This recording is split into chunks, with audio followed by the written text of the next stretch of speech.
La vie chrétienne n'est pas une marche tranquille. Jésus lui-même a averti ses disciples, « Vous aurez des tribulations dans le monde, mais prenez courage, j'ai vaincu le monde. » Jean 16h33.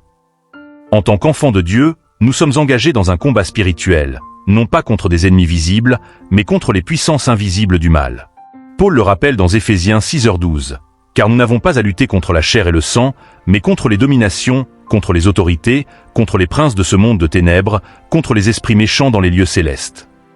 Face à ce combat, Dieu ne nous laisse pas sans défense. Il nous équipe d'armes puissantes, non charnelles, mais spirituelles, capables de détruire les forteresses de l'ennemi, 2 Corinthiens 10h4.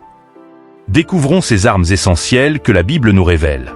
La vérité comme ceinture. Dans Éphésiens 6h14, Paul nous invite à ceindre nos reins de vérité. La vérité de la parole de Dieu est le fondement du chrétien. Jésus dit « Vous connaîtrez la vérité, et la vérité vous affranchira » Jean 8h32. Le diable est le père du mensonge, Jean 8h44, et sa première arme est la tromperie. Celui qui marche dans la vérité de l'Écriture est protégé contre ses ruses. La justice comme cuirasse. Paul ajoute « Revêtez la cuirasse de la justice » Éphésiens 6h14.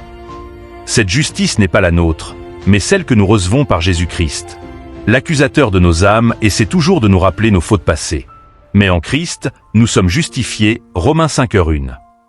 Cette justice protège notre cœur des accusations et des condamnations du diable.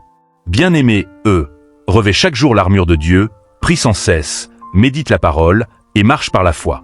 Ainsi, tu seras inébranlable face aux attaques de l'ennemi.